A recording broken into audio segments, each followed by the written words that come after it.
মন্দারমণি সফরের আজ শেষ অধ্যায়। আসলে এবারে এখন তো আমি ব্লগগুলো একটু ছোট ছোট করে করছি, 5 মিনিট, 5.5 মিনিট, 6 মিনিটে। তো এর বেশি সময়েও কারোর হাতে নেই, তা পুরো ব্লগটা না দেখলে আবার রিচও কমে যায়, সেই জন্য ছোট ছোট আর কি ব্লগ করার সিদ্ধান্তটা নিলাম। তো আজ আমরা ঘুরে আসবো দীঘার বিখ্যাত মন্দির জগন্নাথ মন্দিরে। আগেও গেছি, সেই সবের ব্লগ তোমাদের সাথে শেয়ারও করেছি। আর তারপরে আমরা ফিরে যাব বাড়ি। সব ছোট ছোট সুন্দর সুন্দর মুহূর্ত আর কি এই ব্লগটার অংশ হয়ে রইল, তোমরা দেখো কেমন। যেহেতু দিনের বেলা প্রচুর গরম, তাই মন্দারমণিতে আমাদের রিসর্ট থেকে 6:45 নাগাদ বেরিয়েছিলাম। এখন এই 7টা মতো বাজে সন্ধে। সেই আলো ঝলমলে জগন্নাথ মন্দিরের সামনে আমরা এসে হাজির। আজ বৃহস্পতিবার, তাই প্রথমে মনে হলো একটু ভিড়টা কম। ভেবেছিলাম প্রথম গেট নাম্বার 1 দিয়ে আমরা ঢুকবো, কারণ গতবারে আমরা গেট নাম্বার 3 দিয়ে ঢুকেছিলাম। ও বাবা, সাংঘাতিক ভিড়। তখন আমরা গেট নাম্বার 3তেই আবার জুতো সামনেটা রেখে গেট নাম্বার 3 দিয়েই ঢুকলাম। দেখেছো তো, ভিড় কিন্তু কিছুতেই কিন্তু কম নয়। তো যাই হোক, গতবার এসে অনেক কিছু ভিডিও করেছিলাম, বড় ব্লগও করেছিলাম জগন্নাথ মন্দিরের ওপরে। এবারে যেগুলো আগের বার আমি এসে করতে পারিনি সেইগুলো করলাম। মন্দিরটা খুব ভালো করে ঘুরে ঘুরে উপভোগ করলাম, আর একটা শর্টও করলাম। তোমরা অবশ্যই পরে শর্টসটা দেখতে পাবে। এখন পরের দিন, অর্থাৎ শুক্রবার, এই বেলা 12:10 মতো বাজে। আমরা সবাই রেডি হয়ে যার যার গাড়িতে উঠে পড়ছি। আমাদের মোটামুটি এই ট্রিপটার সমাপ্তির ঘন্টি বেজেই গেছে। এই যে, তুমি কি থাকবে রিকো? টাটা রিকো, তোমাকে ছেড়ে চলে যাচ্ছি কিন্তু। আর থাকবে না। ওই 1.5 কি 1.25 দিন মোটামুটি খুব ভালো কাটালাম, খুব ভালো অভিজ্ঞতা হলো।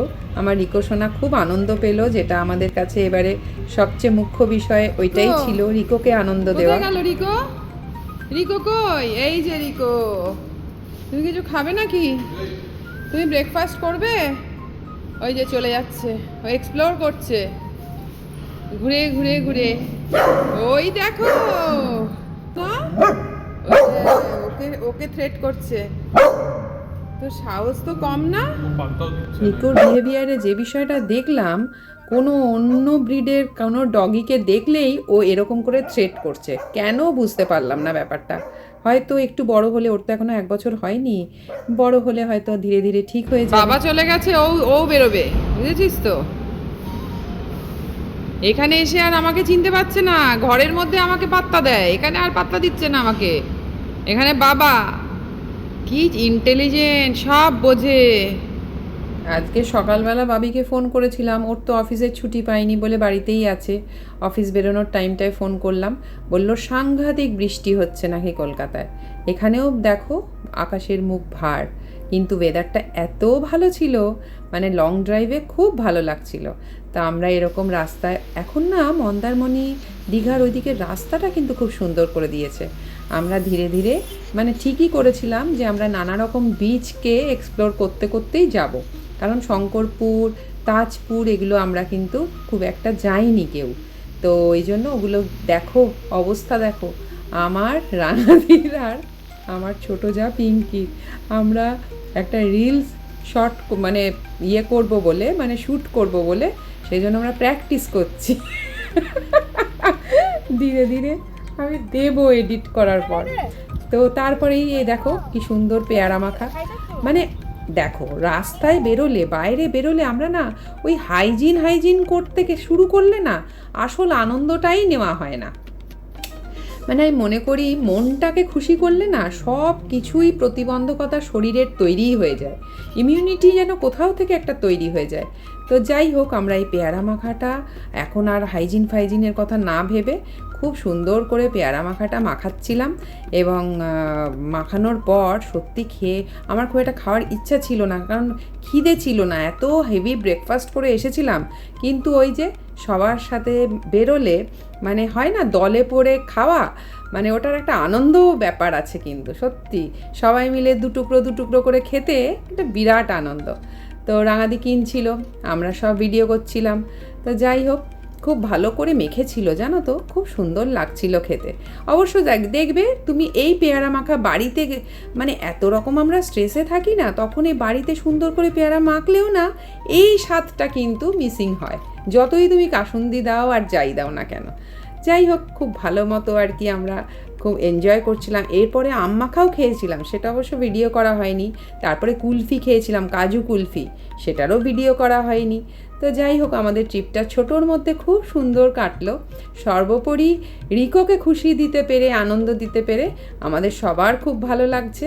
যদিও ওর জন্য আমাদের সবাইকে একটু স্যাক্রিফাইসও করতে হয়, কারণ কি বলতো, ওকে তো সব জায়গায় অ্যালাউ করে না। আর যাই হোক, ওর কথা ভেবে আমরা সব কিছু স্যাক্রিফাইস করতেও রাজি। তো দেখো, গাড়িতে বসে বসে ওকে একটুখানি খাইয়েও নিলাম আর জল খাওয়াচ্ছিলাম। ও মানে দেখেছো, জিভ বার করে দিয়েছে, ওর ওইটুকু গরমও সহ্য হচ্ছিল না জানো তো। যদিও এসি চলছিল গাড়িতে, কিন্তু বাইরে একটু বিচের ওখানে একটু গরম লেগে গেছিলো ওর।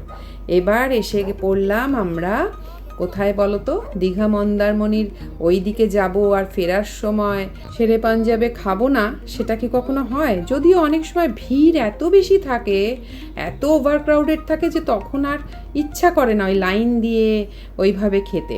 তো দেখলাম যে এখানে কিন্তু একটা মানে কি বলবো, মার্কিং করা আছে যে পেটসদের কিন্তু ওই পর্যন্তই অ্যালাউড। তো আমরা ভাবলাম যে বোধহয় আমাদেরকে আর ঢুকতেই দেবে না। খুব মনটা খারাপও হচ্ছিল, কিন্তু ওই যে বলে না, ঈশ্বর যদি তোমাকে সাথে থাকে তখন সব অসম্ভবই সম্ভব হয়ে যায়। এই যে ওখানে সিকিউরিটি বলল, আপনারা এখানটায় গিয়ে বসুন, এখানে পেটস রাখলে কোনো অসুবিধা নেই। আমরাও ভীষণ মহা খুশি হয়ে গেলাম।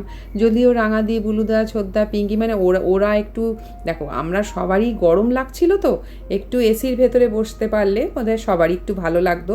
যদিও আজকে খুব মেঘলা ওয়েদার বলে খুব একটা হাওয়াও দিচ্ছিল, যে অতিরিক্ত কিছু কষ্টও হচ্ছিল সেটাও নয়। আর কিন্তু আমাদের প্রচণ্ড খিদে পেয়ে গেছিলো, কারণ এখন প্রায় বাজে হচ্ছে 5টার কাছাকাছি, আর আমরা এখন কিন্তু লাঞ্চই করছি, ভাত ফাত বন্ধ। ওই আর কি আমরা নিয়ে নিলাম আলুর পরোটা, আর শেরে পাঞ্জাবের একদম মানে ফেমাস হচ্ছে চিকেন তন্দুরি, ওটাও নিয়ে নিলাম। আর যেন একটা কী নিলাম মনে করতে পারছি না, ও একটা ফিশের একটা আইটেম নিয়েছিলাম, আর নিয়েছিলাম খুব সুন্দর লস্যি এদের। তো যেমনি দেখো গুড় ঢালবে তেমনি মিষ্টি হবে, তেমনই আর কি খেলাম ঠিকই, কিন্তু প্রচণ্ড বিল। আলুর পরোটা আর দুটো স্টার্টার খেয়েই প্রায় 5,000 টাকার ওপরে বিল। যাই হোক, সব সময় তো আর ওই সব ভাবলে চলবে না, আনন্দটাকে লুটোপুটে একটু হলেও ম্যানেজ করে নিতেই হবে। চলো, আজকে তোমাদের ছোট ছোট মুহূর্ত সবই শেয়ার করে ফেললাম। চলো আজকের মতো এতটুকুই, দেখা হচ্ছে তোমাদের সাথে আবার পরের ব্লগে। তোমরা সবাই খুব ভালো থেকো।